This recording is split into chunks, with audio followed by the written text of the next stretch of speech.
You're listening to the Inside the Numbers Sports Performance Podcast brought to you by RockDaisy AMS. And I'm your host, Cody Hughes. And on today's episode, we have Coach Darren Hansen. He is the owner of Hansen Athletics and is a private sector strength and speed coach all the way out in Idaho. If you also are familiar with Universal Speed Rating, also known as USR, that's affiliated with Les Spellman Performance, also with Tony Holler. He is one of the onboarding specialists and works with USR on implementing speed labs around the country.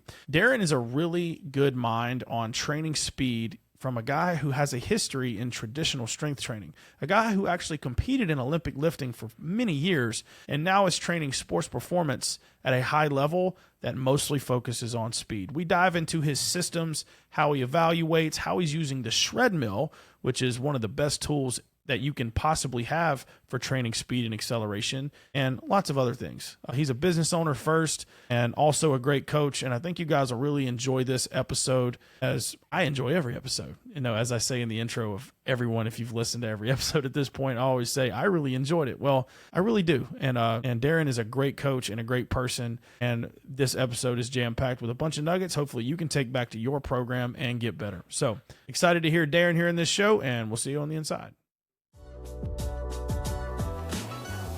Welcome to Inside the Numbers, the RockDaisy Sports Performance Podcast with your host, Coach Cody Hughes. Join us to unlock the secrets behind athletic performance as we break down the metrics and transform your collected data into powerful, actionable insights. Tune in for exclusive interviews with top coaches and professionals who are revolutionizing their training programs with data. If you love what you hear, please share it on X, Instagram, and YouTube, and tag us at RockDaisy AMS. Welcome back to Inside the Numbers Sports Performance Podcast brought to you by RockDaisy AMS. I'm your host, Cody Hughes, and today I have on Coach Darren Hansen. Coach, welcome to the show, man. Thanks for coming to hang out. How we doing? Thanks for having me. Excited to be on here. I listened to a lot of the episodes that you just started the podcast, and I'm super excited to be a part of it. Thanks, man. I appreciate it. Well, I've always wanted to sit down and talk to you anyway. You know, I've seen a lot of your content and, you know, all the things you're doing with speed, especially in the private sector. And I want to learn more a little bit about your journey, man, you know, how you've ended up where you are at now. So if you can give us the quick rundown of how Hansen Athletics came about. Yeah, quick rundown. Played a lot of sports growing up. Football was my favorite. You know, went down to Utah State, had an Achilles injury and then a quadricep injury, so I was kept popping tendons and couldn't really figure out why. Led me to kind of start diving into, man, what's going on? How am I going to fix this? Had some opportunities to playing days were kind of over, opportunities to help out in the weight room at Utah State, and then I also started a program for all the club sports. So, I mean, imagine 19 years old, not really knowing a lot. Just getting all of a sudden thrown these opportunities. Like with the club sports, I was just doing whatever I wanted to do. So, got to work with like lacrosse, women's soccer, men's soccer, and teams like that just didn't have a training option as a club sport. Fast forward, grew that program over 4 years to where we had 250 to 300 athletes per semester signing up. And then after that, I went down and coached in Salt Lake at a gym that worked with primarily elite outdoor athletes like rock climbers, mountain bikers, and then CrossFit Games athletes. So they would fly in and work with at the facility I was at, and at the same time I was assisting or offering my time up at University of Utah working with women's soccer, track and field a little bit. So that was kind of my background. Within all that, I competed in Olympic lifting for 4 years nationally. Was an international coach for USAW, was able to work with some high-level athletes from the ground up. So teach them how to lift out in Logan, Utah, and then got them all the way up to international level. So got to spend time at the Olympic Training Center and work with youth athletes there. And got into the private sector soon after. Gotcha. So talk about the growth of your facility. It says you've had it 8 years as a physical location now is what you've told me. So how has that grown? What are some things you've seen from one, maybe the struggles you had when you got started, to one, maybe how you're acquiring clients, and maybe some differences you've looked at approaching, training, based off the clientele that you've trained or, student or athlete you've trained. I'm curious to know how you feel like that's changed over the years, now that you've been a physical location for 8 years. Yeah, man, it's massive. So came back to my hometown, wanted to provide something that, after my experiences, I was like, man, I kind of missed out on some stuff in high school getting developed as an athlete. So I moved back to my hometown. I had a buddy that played football at Weber State that I graduated with, played from Little League, and he had started training some people in his basement. So basically I texted him and said, hey, this house I'm renting has a garage. It's 700 square feet. You want to bring your squat rack over? I'll bring my squat rack over. And we started my garage. So primarily at the beginning, we were getting more adult clients because I feel like the youth are a little bit harder. You need to start to get the athletes. You kind of have to have that reputation and some results with athletes. So started getting adults in there, and then quickly kind of outgrew that, and then we've moved 5 times in 8 years. So wow, we're finally in our like nesting location. So we were a little conservative on like upgrading facility sizes until we were full, and then we jumped to another one.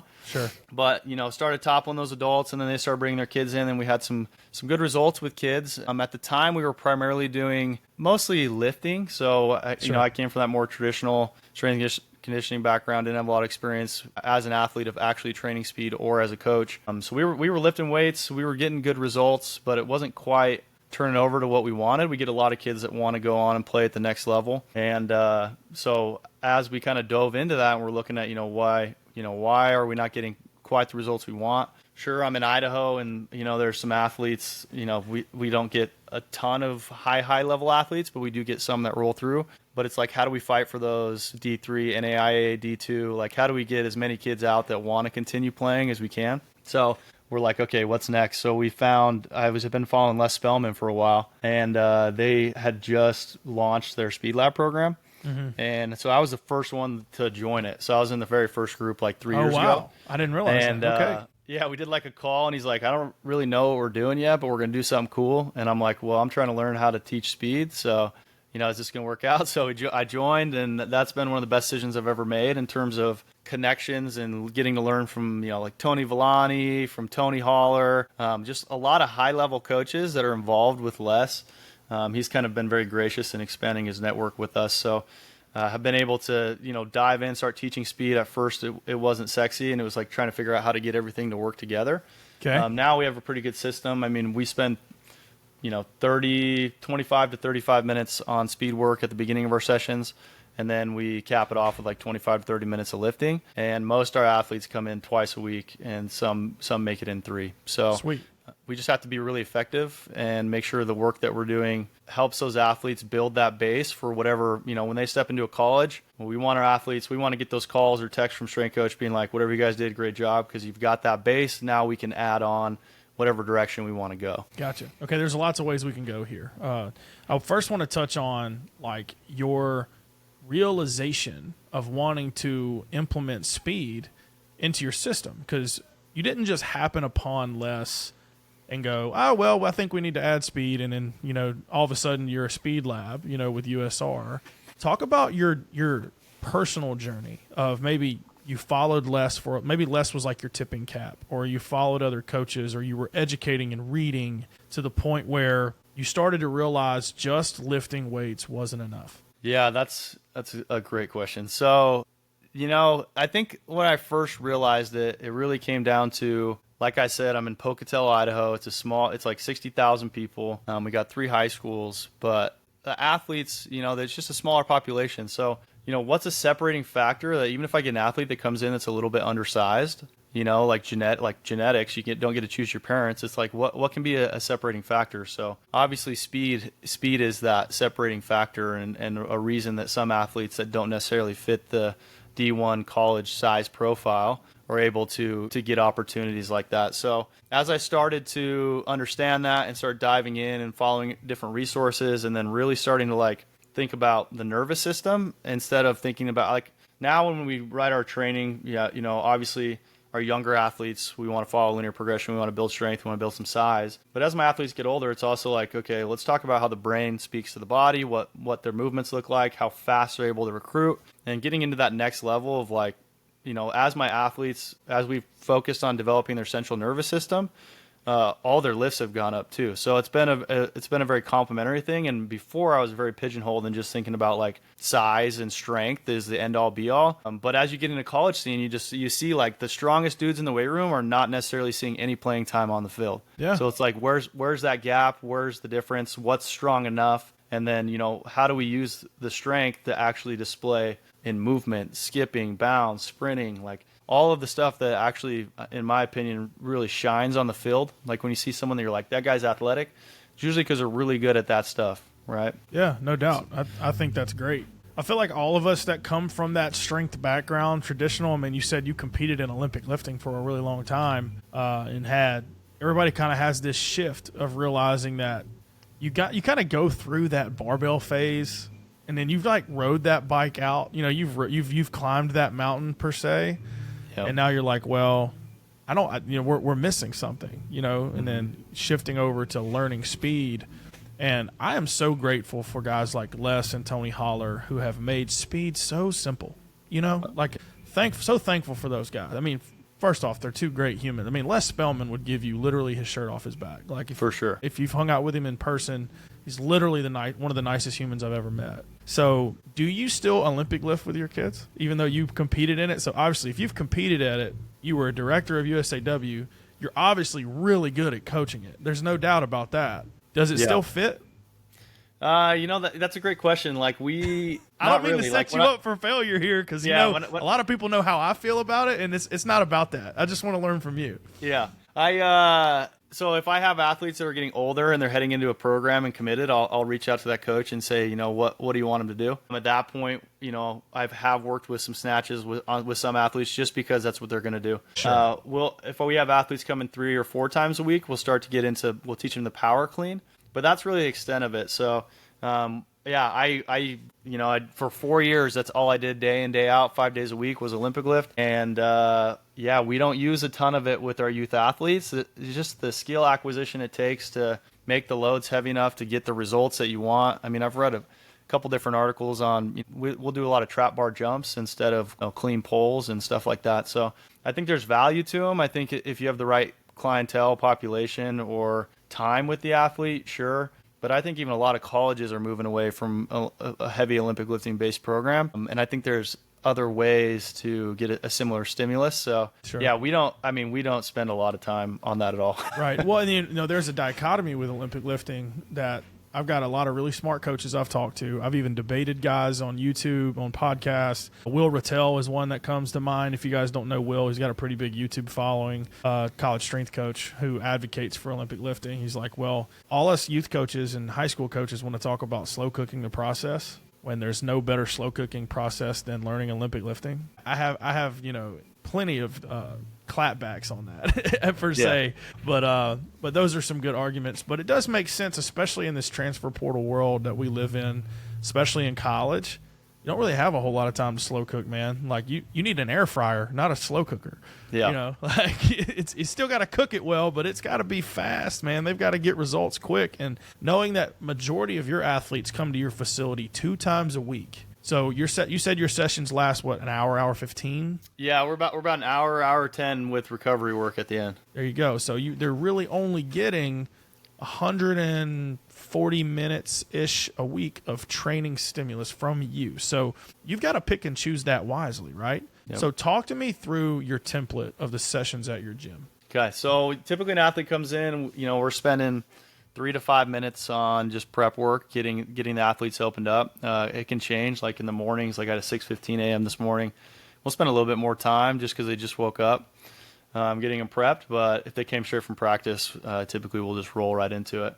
So we'll spend a little bit of time there, and then we'll go into just general dynamic warm-up. We'll work on low-intensity skips, jumps, bounds, pogos, stuff like that. And then we'll usually have 1 or 2 tech drills kind of picked out. And just a side note, when I first started doing speed work, I spent way too much time on the tech side. So, pick some effective drills, implement them, and then progress those through the weeks. So let's stop there. So I understand. Can you talk us through, all right, previously when you were spending all this time on tech work, what were you doing? And then now that you've kind of started to, silo that down, what's the tech work that you do like versus all the stuff you were doing? Yeah, I mean, in terms of full list of it, Universal Speed Rating has some good stuff out, but before, let's say we're doing top end speed, we're doing some A series stuff, or we want to do some B series stuff. It's we were doing like every drill we could think of. So doing like Sure. 5 or 6 different tech drills, switches, dribbles, anything that we could do, wall Right. switches, like we would put it all in there and spend and rip the athletes through it. And what I found is I'm pretty sure I was just fatiguing the athletes a little bit too much before we actually got to running fast. And as you get into speed, and that's like you said, Les and Tony make it so simple, is like, you can make some technique changes, but to hit that goal of what you need to do to progress speed over time, they've got to be running as fast as they can. At least once a week in my setting is like they've got to be running full speed at least once a week. And if I'm bringing them in here and doing 15 minutes, 20 minutes of prep work, and they're pretty gassed by the end of it because rest times aren't super long. It's like when we get to run, they're already fatigued, they're already tired. So we just narrow it down, man. Like depending on the day, like if we're doing an acceleration based day, we'll do some more intense plyometrics before we sprint. We'll do some of that angled stuff. We'll do like a prowler push. We'll do switches on the wall. We'll get more into that aggressive knee over toe position. And then our top end days, we'll spend more time on the dribbles or the fire series, which if you haven't seen that, it's mini straight leg bounds. And then you can add in like some fires of the right leg, left leg, and just kind of getting that timing and coordination put together. But we just try to pair our speed work based on like what our strength work's going to look like that day. Are we trying to move fast because it's max velocity day, or are we trying to move powerfully because we have an acceleration day scheduled ahead? So that's how we do it. But I like my technique drills. Yeah, now it's down to like literally 2 or 3 depending on how much I want to coach those drills, and what if I have new athletes in this group, or it's a middle school group versus a high school group or a college group. Gotcha. So that you're just trying to reinforce position so you can get to go run fast immediately. Yeah. Because that's where the money's made.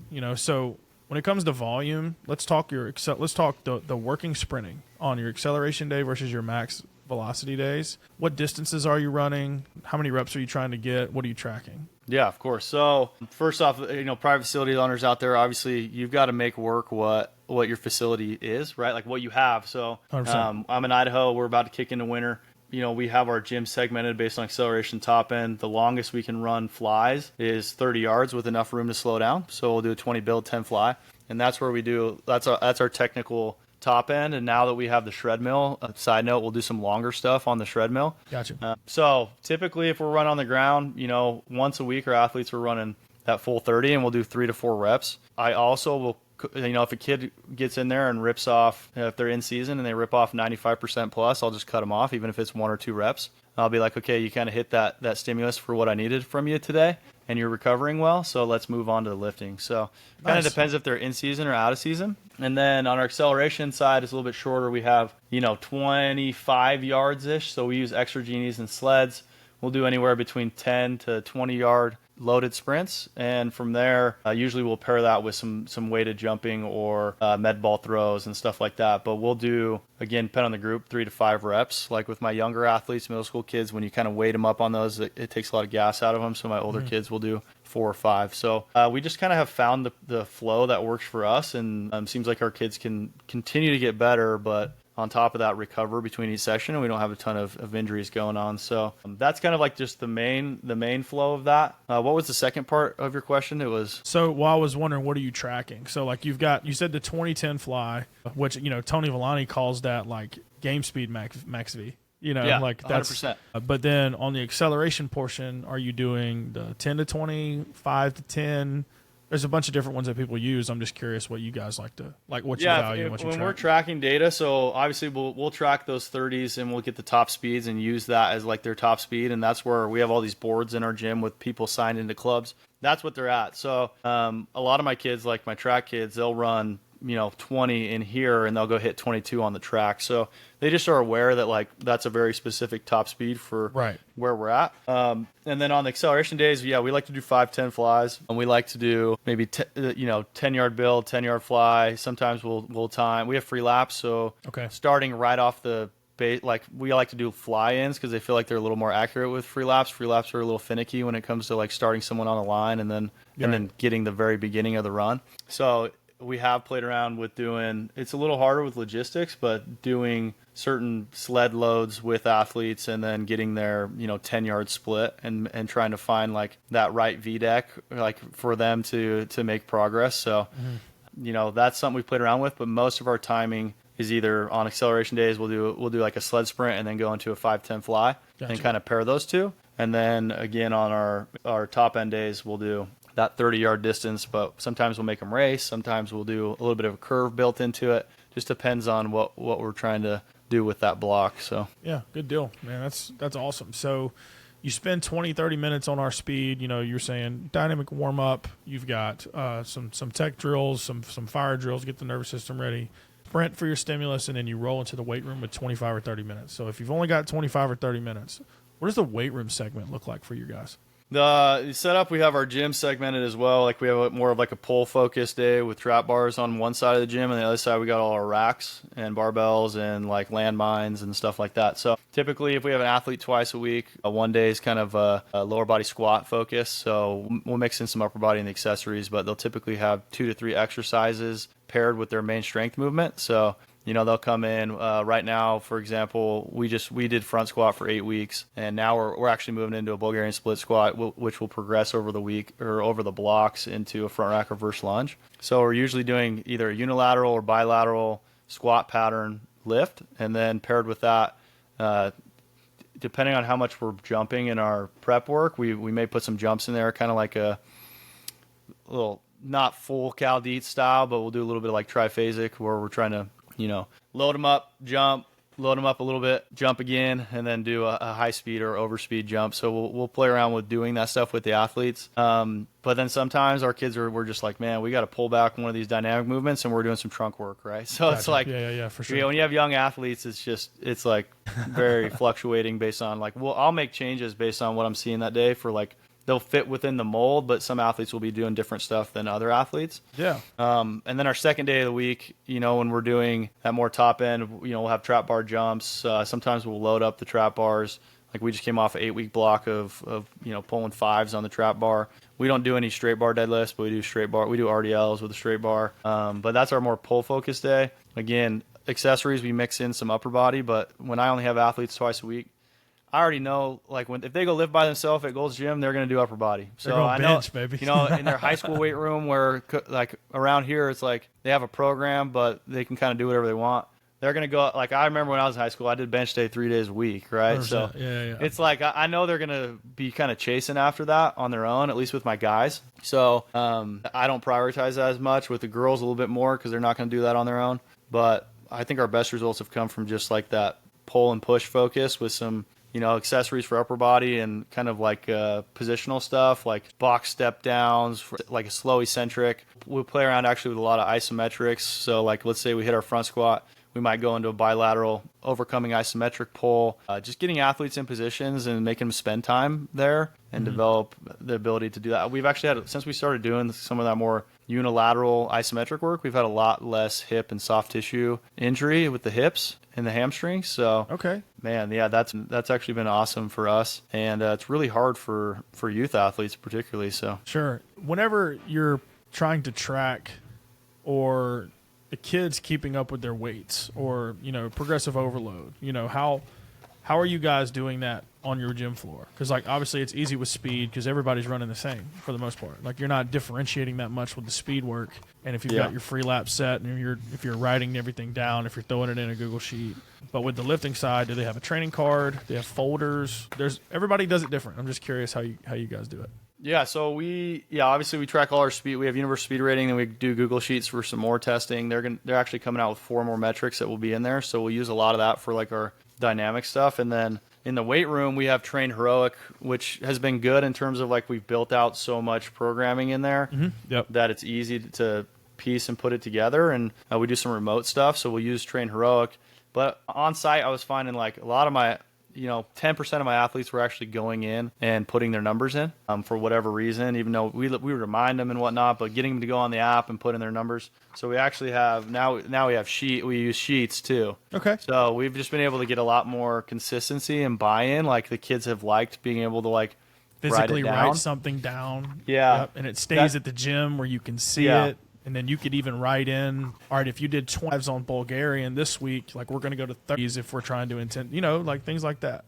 Yep. So I mean, I would love if all my athletes would be like get on the tech board like me and be like, hey, let's track all this because it's a lot easier to get reports on them and progress over time. But That's right. This sheet, I mean, you just got to find what works for your population and them consistently being able to track their stuff. And this has just been huge, like you said, for getting our athletes to progressively overload, because a lot of athletes will get really comfortable at a certain weight, particularly my females. And this allows us to be like, hey, what did you do last week again? Yeah. Oh, I did this. It's like, okay, we got to add 5 pounds. We got to add 10 pounds. So yeah, surprisingly enough, the old school sheets that I used to do when I was in high school, they actually work a little bit, right? Sure. Yeah, but hey, I'm a huge believer in that. I actually, with my journey, especially on the speed side, so like for the longest time, I went from speed is stupid, get strong, can't teach speed, because I was the meathead who was slow and could squat everybody, Yeah.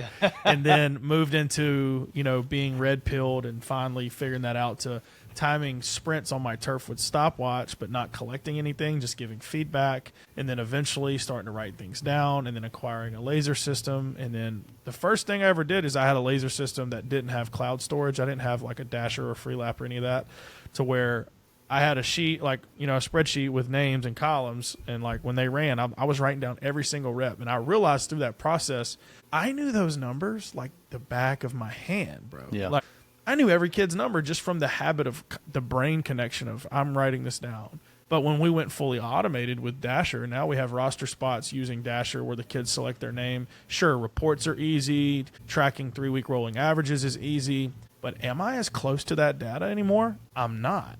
So I have to like really be disciplined, like go in and study the data and print the reports and look at it. And so that's a double-edged sword, right? So there's some good things with tech. Right. And then there's some drawbacks, as always, So let's talk about USR a little bit, with universal speed rating. Maybe not a lot of people understand how it works. I've got a gym here in Huntsville where I'm at, a private sector gym that's really good.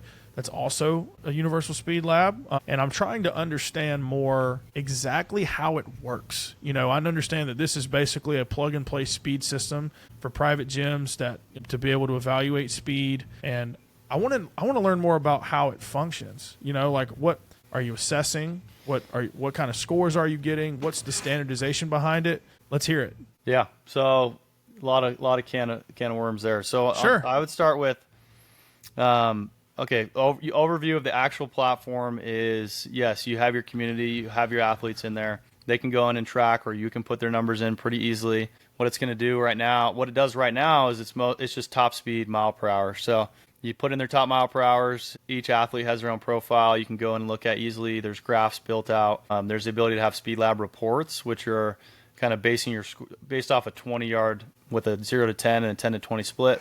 They'll use a little algorithm to kind of give you a report based on sport, age, and gender. Okay. With all the other data points that are in USR. So that's grown since I joined. So now there's 170 facilities around the country. They're all inputting data every day. So that database is quickly growing, and you can see, my athletes can go on and see where they rank, not only in my community, but where they rank across the country within those data points. Between, again, like I said, you can narrow it down to sport, or you can go deeper and do sport, gender, age, and whatnot. So it's really powerful in the ability to track athletes over time, send screenshots of their graph and their progress to parents for them to see that you are tracking it. Within the next month and a half, we're going to have 4 metrics in there. So we're going to have 5-10 fly, we're going to have 5-10-5, we're going to have top speed, and then there's going to be a vertical. And then we're talking about adding a broad jump as well, to where you'll be able to track all those individually, but also your actual report or your scoring system is going to be based off all those metrics combined. Oh, wow. And then there's going to be sport specific testing assessments where there's a couple other data points added in for, let's say you have a soccer team that you're testing. There's going to be the top recommended assessments for that soccer team. And then you can build a sub community for just that team. You do all the testing for soccer, and now they can compare themselves very specifically against soccer players within the test that USR deems to be, what's the most important for that population. So that's one side of it, is taking a little bit of that data in the future, even more data points out of Google Sheets, getting into something that's accessible for the parent, for the athlete, for you as a coach and your staff. And then we're also going to have an app, like an actual app. Right now it's browser based, so there'll be an app on their phone that they can just pull up and see where they rank and make it more gamified, right? The other side of it is education, man. That's my favorite part. Like I'm fortunate enough now that I actually work for them. As you know, I came in early. Now I help with onboarding. I help with with gyms across the country to start implementing speed, kind of like we're talking about today, like where to start based on what their facility looks like, what access they have, and what their current knowledge base is. Because I think a lot of times people want to jump into speed and they're like, oh, I got to do everything that like Les is doing. It's like, no. Like kind of like your progression from, like you started with hand timer, then you moved to this, and then you moved to that, and then you moved to that. Like it's just, we get people that either come in and they're super advanced, so we spend a little bit more time on that stuff, but we get people that come in that are like, man, I just want to start implementing speed. And sometimes it is just, let's use stopwatches now until we can help you get enough extra revenue to buy that set of lasers or whatever. Right. So there's an awesome network of great gym owners and facility runners in that network. And then we do education calls every month. So we bring on guests like, Tony Holler, like yourself, like people that want to come on and speak to our population. So the continuing education piece is huge. And then they actually get access to all of Les's courses that he's ever made or going to make, as well, and also their staff. So everybody gets access to all the education. You get access to this network. You get access to, directly to myself, to Les, to Cece, to everyone involved. And to me, that's the most like, that part is why I joined in the first place, was being able to get around the right mind so I can ask questions and I can learn. And awesome. I can't really put a price tag on that for us. So 100%. That's kind of the value. And we did our first in-person event. We're going to do one every year that's just for Speed Labs. So you only can go if you are a Speed Lab, and then we'll probably have one that's open to the community that, anybody can come and attend. So sure. Yeah, that's awesome. I mean, making speed simple, Les does it best. I mean, being able to implement a system, that onboarding, helping coaches not just be lost in speed, because even though that strength coaches, and if you're a performance coach that cares at all about their continuing education, and you're going to find that speed needs to be valued, but there's still a lot of coaches that aren't necessarily getting that, and need that reinforcement. And I know that private gyms across the country, their high school kids are getting plenty of strength. I mean, there's not really a whole lot of places that don't value strength, but there's plenty that don't value speed. So that's awesome that you guys are doing such a great job of implementing those. So when you assess a kid, how often is universal speed rating just based off of like periodic assessments, or is it like, okay, I give them their USR and then you implement like an 8-week program and track internally at your gym and then do it again to standardize the assessment to get your score? Because you mentioned there was like what are the sprints again that you put in to get it? If it's just the running, you said 0 to 10. Right now to get the Speed Lab report, which is like a little bit more a specific detailed PDF report. It's a 0 to it's a 20-yard dash, but you get the 0 to 10 and the 10 to 20, and it just looks at the differences between those two and compared to all the other data points.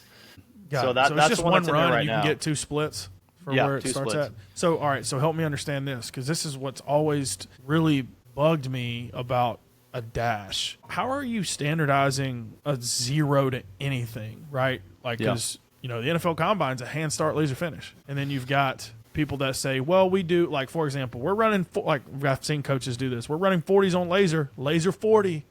Like, how are you starting the sprint? Oh, we do a 1-yard lead in. I'm like, well, that's pretty important to for sure to say, because like you get 40% of your speed within the first 2 steps. Like that's going to change the metric. So how are you standardized? How is that standardized? So within the USR, as we onboard, we have that conversation about the equipment they have. Typically, what we're recommending that all of our Speed Labs do for this specific test is a 2-point start. And depending on their equipment, we actually went with the 1-yard back, because it just, like for 5 free lap and somebody has this laser and somebody has that laser. Well, there you go. Yep. That just leveled it out. As you know, like as coaches understand it more, they're like, okay, this is going to manipulate the scores. But as long as we have like a consistent within that community, and also for me, like I don't really spend a lot of time going and looking at my athletes versus every other athlete across the country.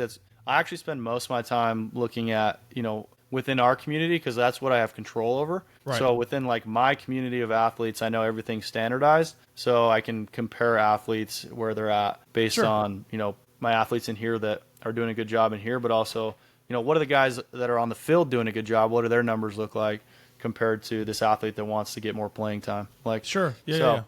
so That's I'll the use it leverage more there. within my own micro universe, but it is fun for the athletes to look, but there can be some discrepancies, like you said. And that's the problem with like collecting data from places all across the country, right? Sure. Yeah. You got to be clear, right? I mean, data collection could be a headache, right? But it also is like, look, we live in the pragmatic world. We live in we don't live in a researched, constrained world. We're coaches, man. Like we're anecdotal. Like, but at the same time, if you want any type of reliability, you've got to put some type of standards in place, right? You don't need to overdo it. But so now that makes sense. Like, hey, we're doing a 20-yard dash, but with a 1-yard lead in, we're going to get that first 10-yard split, and then you get the 10 to 20 non-human error as well. So yeah, okay, that's good to know. I honestly had no idea. That's why I wanted to ask that question. No, it's a great question. Yeah. Yeah. I mean, anybody that has a laser system and wants to get as close to an Excel number as possible, that's probably the best way to go as far as consistent numbers. Because I don't do a 0 to anything. I only do 5-10 flies in Shredmill work because of my facility, like you talked about. Like facility dictates everything. My track is a 5-minute walk. I have a 30-yard turf strip that's 3 yards wide. Like one kid can run on at a time, and I've got like doors at the end and don't really have a place to truly slow down. So like I can't go much further than that, but I do have a Shredmill, and that changed the game 100%. Yeah. How much value has Shredmill brought to your gym? I mean, unbelievable right now. I mean, we only got ours like 2 or 3 months ago, so we're still like working out the kinks on what we want to do, but we've just been, starting at base level and implementing gear 2 and gear 3. Yeah. I've been playing around personally myself with gear 4 and some of my higher level athletes. We've been doing gear some gear 4. Gear 4's tough, man. Gear 4's hard. That's where I suck. So I'm really good. I'm really good in 2 and 3. But having some great calls with Tony, like he's been a huge resource. Like he'll hop on the call like any day I ask him to for like 30 minutes, and I'm super grateful for that. And just like how open they are. They remind me a lot of like USR as well. Like just like-minded people that are ready to help people out. The Shredmill has been huge for being able to implement speed work with my larger groups, or even if I want to do some sprints in between lifts, like being able to just cycle people through. I love that. Our athletes are able to track on there. That's a whole nother conversation, but sure, it makes it really easy too, as like you get into speed and you start to understand some things, and you want to look at like load velocity profiles or force velocity profiles. Like the Shredmill, the way it's built out and the different gear systems and the recommendations he has for differences between gears, it's really easy to have an athlete do 3 to 5 runs, and you can very quickly be like, okay, this is where we need to hammer first. Sure. Right? So let's do this for the audience. Obviously I know the answer, but what are the gears? You hear Tony talk about gear 2, gear 3, gear 4. Like, what does that mean? When you talk, if any of you guys never heard of a Shredmill, right? Okay, it's a magnetic resistance, quote unquote, Shredmill that has no motor, that has rails on the side, and allows you to isolate resisted running, okay, with magnetic resistance that actually correlates to ground speed. So that's what the Shredmill is, and it's got a sensor on it that can track your speed instantaneously for every step. But when you're talking about strategies of trying to improve speed, he mentions the gears. What does gear 2, gear 3, and gear 4 mean to you? Yeah, to me, so gear 2 is basically force. So, if you have an athlete that's force deficient, or, their first 1 to 3 steps really suck, that's where they're going to spend a lot of time. My lighter athletes really struggle with it. So you can play around with the different resistance settings. There's recommended, but just imagine, okay, treadmill's flat, 0-degree incline. It's going to put you into that acceleration position when you grab onto the rails, and you're focused on putting power down through the treadmill. So you're not trying to turn over quick. You're not trying to do any of that. You're just trying to literally to create as much force as possible, in 5 seconds. So that's how gear 2 works. And then, so that's where you go, okay, my athlete, really needs to work on their force. Or gear 3, you're looking at force to form. So that transition of, okay, after the first 3 steps, what does step 4 through 15, 20 look like? And that's where gear 3 is at. So it's like, okay, can an athlete go from creating force and efficiently start to move into the right positions to get into their top end speed or maintain their top end speed? Gear 3 is great. I got a lot of athletes who need to do a lot of work in that, and being able to continue to accelerate for for longer periods of time through the run. So imagine that's a 10% incline. So that's the treadmill's inclined up a little bit more. So it's going to get you a little bit more upright with the chest and the resistance a little bit less. So there's a lot of ways to start to finesse that and change resistance and play around with that based on what your athlete needs, as well as, return to sport protocols, hamstring recovery protocols, stuff like that. So yeah, for sure. Yeah. And then gear 4, you jump into working on form. So really your speeds aren't going to be much higher in gear 4 typically. Like what I'm finding, I'm trying to, I'm a little bit faster than my gear 3, but that's where I can start to feel for me like the clunkiness of like my form. So being able to turn over quickly, maintain positions, and continue at my body weight to continue driving through that treadmill. And that's where I struggle. I mean, that for sure matches up with like where I struggle on the field, right? As like a 210-pound guy, it's like I'm really good at getting fast quick, but I'm not able to really build upon that as much as I'd want to or maintain that for as long. So that's going to be where you work a little bit more on that. There's different degrees for those listening, and you got A, B, and C. There's actually some no hands on the rail options here, but it's pretty wild. Yeah. So 4A, yeah, it's a really interesting one. I'm playing around with it, and I'm also really interested, after talking to Tony about return from like ACL tear, knee injuries, gear 4, because what's cool about the bars on the side is you can actually just naturally deload a lot of your weight. That's right. So you can start to work on that, being able to turn over and start it at 0 resistance and then move it up as they get the ability to push through the treadmill, but being able to deload their body weight as much as they need, and then over time get away from that. So it's such a cool piece of equipment, really. It's tremendous. I've had mine for almost a year and a half now, and then using it with our high school athletes, and then being able to use it with the two college guys I trained for their pro day last year. It really opened my eyes to some things. Number one, I've never found a tool that teaches how to push better. I mean, there's so many unathletic kids that just like, I could be across the room and I just hear bang, bang, bang, bang, bang, bang, bang into the board, and I'm like, what the?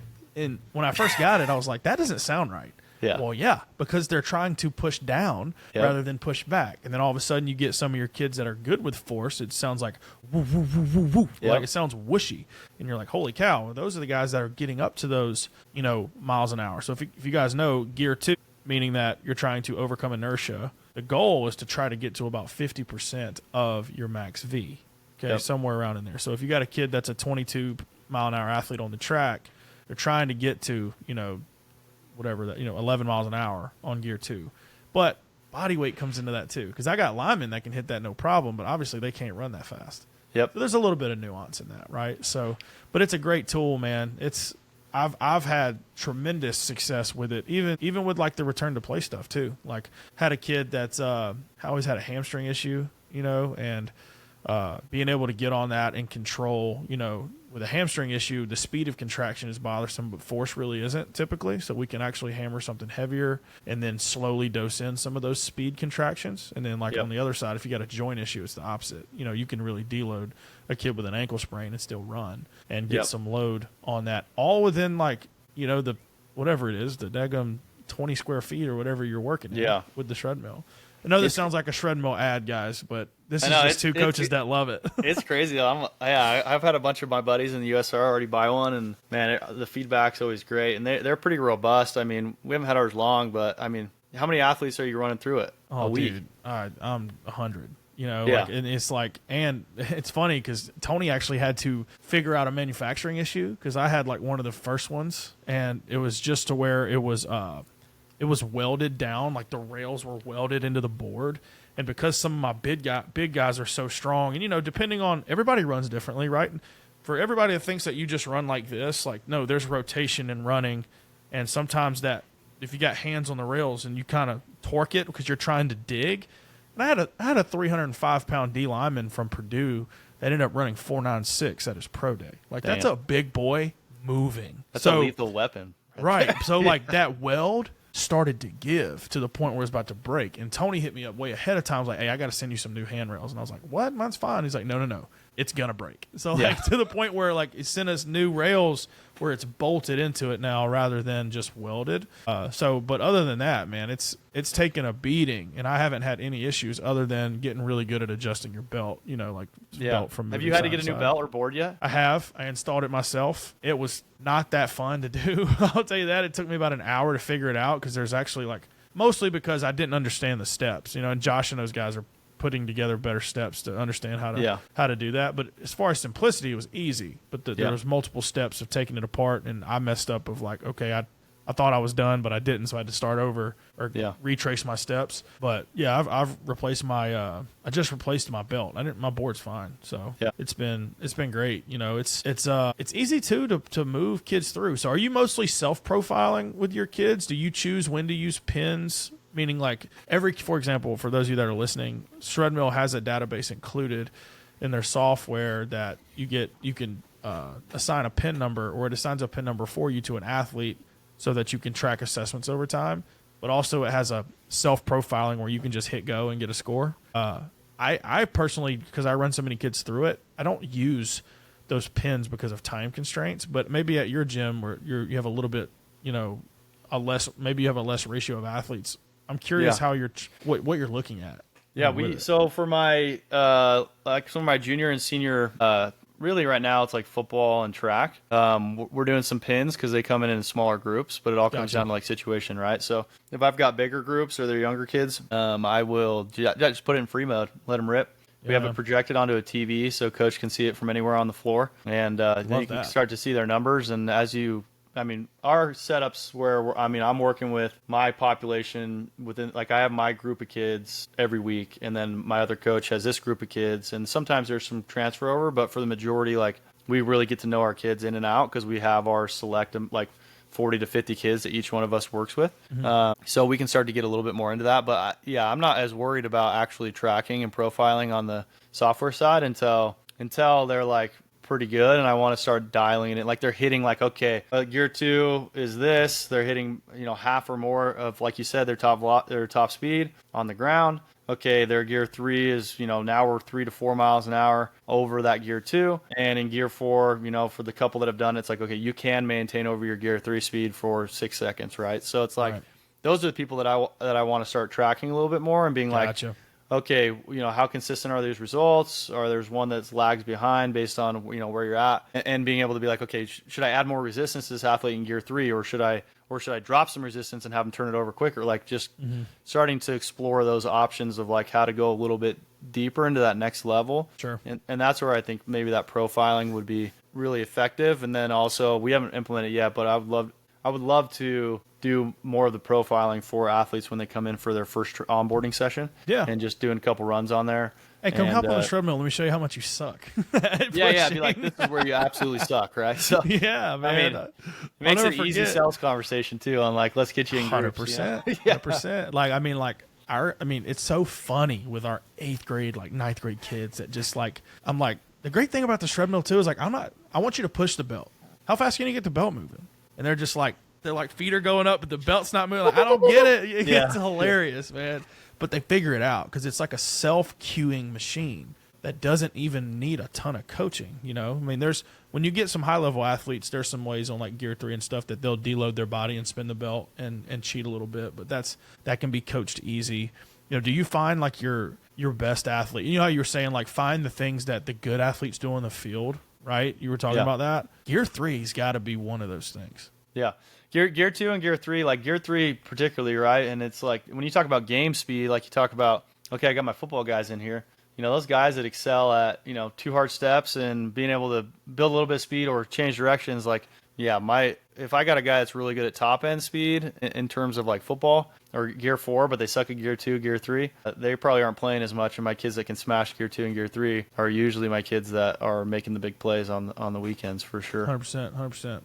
Well, yeah, man. Well, but to end this call, I know we're running out of time a little bit. So I always ask our guests 2 questions at the end just to kind of see where your journey has led you. And the first one I want to ask is, I think we kind of answered it in the show, but if you could name one thing you've changed your mind on over the career of your coaching, what would it be? Yeah, I'll give you a bonus one too. So number 1 being, like thinking strength was the end all be all, and then diving into that speed and I'll just call it movement, but like athletes' abilities to skip and bound and jump and redirect force and jump on single leg, like putting a more emphasis on that. Even I would say right now, like I'm putting more emphasis on that than I am strength. Like I think it's more impressive when an athlete can do 3 single leg bounds for X amount of yards and it looks smooth and it looks sexy, right, then necessarily like if somebody can squat a lot of weight, like typically my best athletes are really good at like that bounding is to be like, okay, that athlete is probably crushing it, and it's usually right. So, that'd be number one. Number two was like when I first started coaching, I always thought more was better, and learning how to like dose it right and focus on recovery and being like, what's the minimum stimulus I can do and continue to make progress and get them in the door consistently. That has been a huge change for us. And I think it ties into like, dude, our kids love coming in here. It's their favorite hour of the day. I've had kids quit like club sports so they could come in here more to get ready for their season. Like, it's been really cool in that way. And the kids just have to love it. So when you implement all these things we talk about with like tracking and speed, and the kids really start to buy in and to love being in the facility, and we kind of coach through love instead of like discipline per se. And man, our kids come in and they want to work and they have a good time. We don't really have a lot of issues, and it's just creating that culture of like, they know we're here to help them. We have all the tools to do it, and we're actually bought into that process. So man, that's awesome. Yeah. That's love to hear that. I know they're probably getting beat over their head by their sport coaches on the discipline side, so they need a little bit of yin and yang. It's been crazy. Yeah. The stories you hear. And loving to train is such a big deal. Like, I feel like as coaches, the creativity that I see coaches do to make training enjoyable, gamified, like, man, that's majority of the job. Because the training is pretty simple. I mean, like, if you give a lot of effort and you understand what we're doing and you can coach it a little bit, that's great. But it's about that relationship you can build with your kids. Because now, it's so funny and unique how, like, you and I's situation is a little bit different. You got kids coming in that's paying. And if they don't get results, they're going to stop paying. And that's a pressure gradient in and of itself for your livelihood. I've got kids that are going to school here and have to be here. And they're going to be here regardless. So even if they don't result, they're still going to be here, and they're just like, well, what does it matter? That's a whole different challenge in and of itself, but very similar at the same time. 100%. So it's always cool to hear how coaches are doing that. So second question, last one before we jump is, what rabbit hole are you going down right now? What's intriguing you? What are you trying to chase and learn and pick apart a little bit? Yeah, I'd say for me the rabbit hole is number one. There's two. So right now I'm going pretty deep on actual business development and creating systems within my business, which is maybe not where you guys thought I was going to go with that. But like we grew really quickly, and now it's like backtracking so we can onboard and teach coaches and get everybody on the same page and make our process very smooth across the board. That's a huge thing I'm diving into. And then just getting deeper into understanding, speed. So I don't know if I'll ever get to work with a lot of athletes like Les works with like, I've done a couple combine prep guys from our local university here, but, we're a smaller D1. Not a lot of guys think they have a shot. But just getting a little bit deeper into profiling, be able to go, take an athlete that's really good already and being able to make them great. Sweet. Awesome. So spending a little bit more time on that. And I just wanted to add, like, what you brought up, and I think it's huge, is like the enjoyment of training. Like, I always think about the impact. Like, it's cool. We have all the flags up, everybody that goes and play college sports, but at the end of the day, like, we have a lot of kids that don't, and we even have kids that, like, I got cheerleaders, I got ballet dancers, I have homeschool kids group, I just want these kids to love, like, training for performance to the point where they're going to continue to do that when they're in a sport or when they're out of a sport. Because too often you see athletes, like, finish up with sports and their health totally goes out the window because they just associate training with, like, this was for the sport and it sucked and I don't want to do it anymore. So if we can create kids that just love to move and train and think about performance and think about, I want to be able to sprint when I'm 30. I want to be able to jump high. I want to be able to, like, do these things. Dude, the amount of impact you can change someone's life, and then how that umbrellas out to, like, their family and their kids. And, it's crazy. Like, that's what it's all about for me.